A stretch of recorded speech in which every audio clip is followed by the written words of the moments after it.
a ceasefire that will begin next Monday without any preconditions. No prior conditions for this ceasefire, neither from the Ukrainians nor from the Russians. There must be an unconditional ceasefire for 30 days. Clear that means it must be without conditions. Today we discussed with President Zelensky what the next steps towards a genuine peace might look like.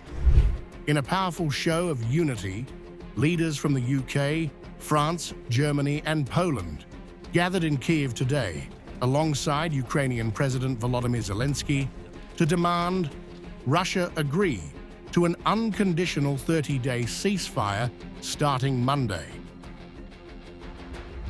Failure to comply, they warned, would trigger new and massive sanctions on Russia's banking and energy sectors and a surge in military aid to Ukraine. The ultimatum came after a virtual meeting of the Coalition of the Willing, a group of nations and organizations committed to Ukraine's post-war security, including Italy, Canada, the EU, and NATO. Ukraine is ready to move toward peace quickly and constructively. We accept the American proposal for a full and unconditional ceasefire. In fact, we ourselves are proposing it. Russia, as of now, is rejecting even a ceasefire, and if they refuse something as basic as that, it means they don't want to end the war at all. And Putin has made a fake calm just for the time of the May 9th parade, while the attacks on the front line continue. And Russian assaults are ongoing. They haven't stopped using air bombs against our frontline positions and border communities. The coalition endorsed a U.S. proposed ceasefire covering air, land, sea, and infrastructure, aimed at halting the largest European conflict since World War II. Speaking at a press conference in Kyiv, UK Prime Minister Keir Starmer declared, "This is Europe stepping up. All of us, together with the US, are calling Putin out. If he's serious about peace, he has the chance to show it now. No ifs, no buts." There must be an unconditional ceasefire for 30 days.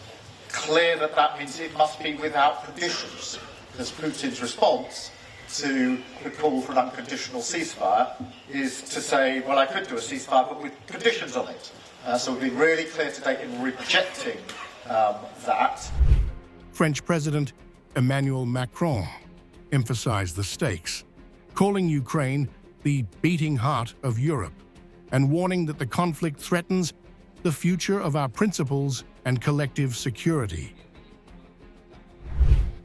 In the event of a violation of this ceasefire, we are prepared for massive sanctions, which would be prepared and coordinated between Europeans and Americans. German Chancellor Friedrich Merz vowed that the EU and its allies would escalate pressure on Russia if the ceasefire is rejected, while Polish Prime Minister Donald Tusk noted that current sanctions are already straining Russia, which is actively waiting for them to be lifted. Today we discussed with President Zelensky what the next steps towards a genuine peace might look like.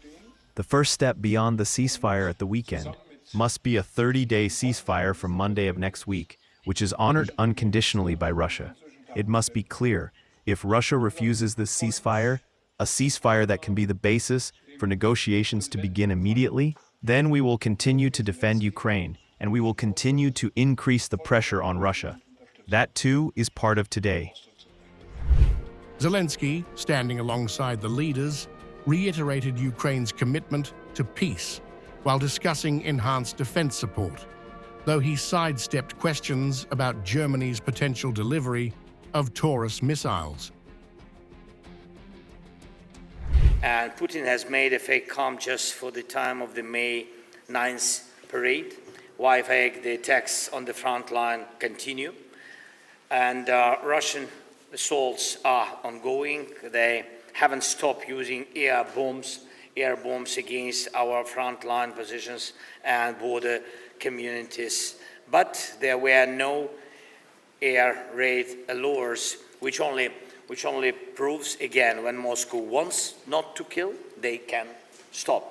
Our task together is to make Moscow stop, and for that we need unity and strong pressure on Russia, pressure so serious that peace becomes their only option.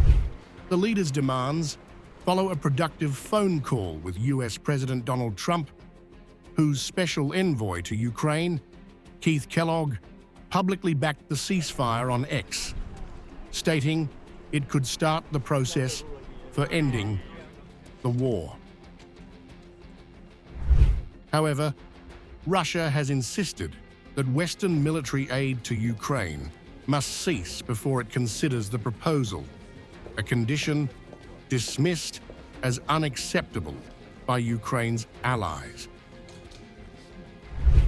Tusk described the ceasefire decision made in Kyiv amid ongoing Russian bombardments as symbolic, adding, "No one will doubt who stands for peace if Moscow ignores this proposal." Starmer highlighted the unprecedented unity among Western nations, saying, "There's only one country standing between peace, and that's Russia." All 5 leaders here, all the leaders on the meeting we just had with the coalition of the willing, an unconditional ceasefire, rejecting Putin's conditions, and clear that if he turns his back on peace, we will respond. The spotlight now turns to Trump, whose next move remains uncertain. Will he enforce the threatened sanctions to pressure Russian President Vladimir Putin, or pursue a separate deal with Moscow, potentially bypassing Ukraine and its European allies